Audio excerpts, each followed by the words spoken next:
Bonjour à tous. Qu'est-ce qu'un fossile stratigraphique ou un fossile de faciès? Pour faire simple, il s'agit de deux types de fossiles n'ayant pas le même intérêt scientifique.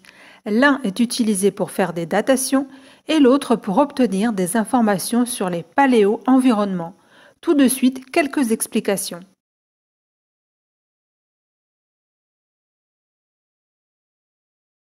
Les fossiles stratigraphiques sont utilisés dans le domaine de la biostratigraphie, c'est-à-dire pour faire des datations. Leur présence dans les roches permet donc de connaître leur âge. Mais pour que la datation soit la plus précise possible, ces fossiles doivent présenter certaines caractéristiques importantes. Attention, il s'agit de géologie, science du temps long. La précision attendue pour une datation ne sera jamais de l'ordre du jour ni même de l'année, mais plutôt de quelques centaines de milliers, voire millions d'années. Prenons un exemple. Imaginons un fossile découvert dans des roches datées du début de la période Crétacée. Et puis le même fossile encore ici et encore là à la fin du Crétacé.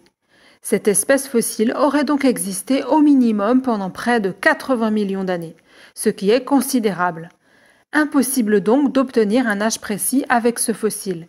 Il ne s'agit évidemment pas d'un bon fossile stratigraphique. La principale caractéristique d'un fossile stratigraphique est donc une durée d'existence la plus courte possible, c'est-à-dire qu'il doit évoluer rapidement. C'est le cas par exemple des ammonites qui sont l'un des fossiles stratigraphiques les plus importants pour le Crétacé, avec plus d'une centaine de zones établies, d'une durée moyenne de 0,7 à 0,9 millions d'années pour chacune. Mais un fossile stratigraphique doit aussi être abondant.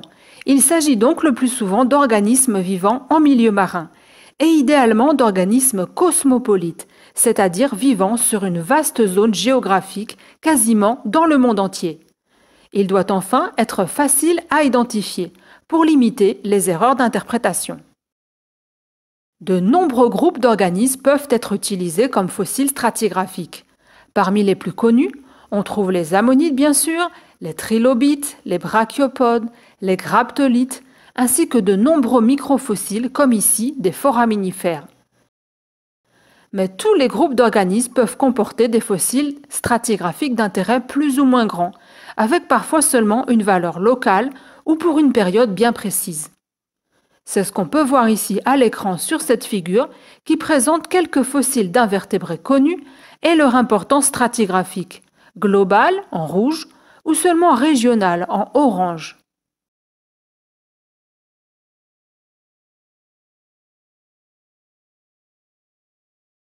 Les fossiles de faciès sont pour leur part utilisés pour caractériser les environnements du passé ou paléo-environnement.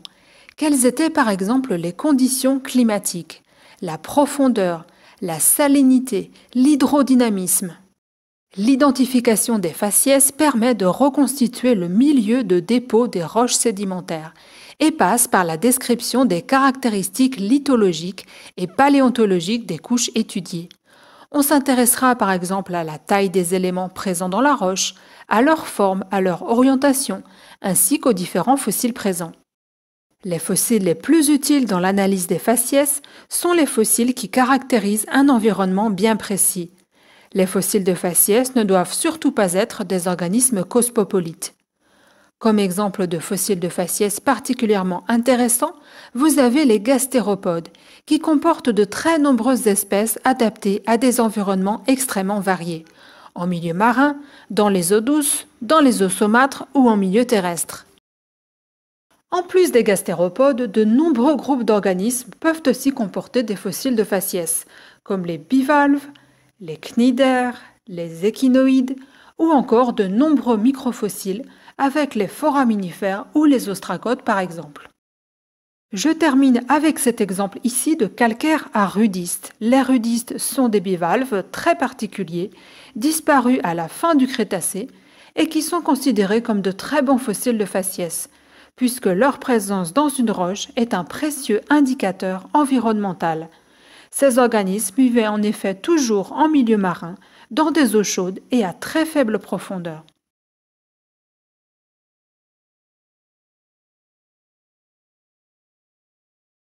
Je termine cette vidéo en insistant sur le fait que tous les fossiles sont utiles aux scientifiques. Quelles que soient leurs caractéristiques et le groupe auquel ils appartiennent, ils peuvent toujours apporter des informations variées, même si certains fossiles sont bien sûr plus intéressants que d'autres, que ce soit pour faire des datations ou pour obtenir des informations sur les environnements passés. Et pour conclure, je vous propose ce tableau qui résume les principales informations évoquées dans la vidéo, avec dans la colonne de gauche les caractéristiques des fossiles stratigraphiques et dans celle de droite celles des fossiles de faciès.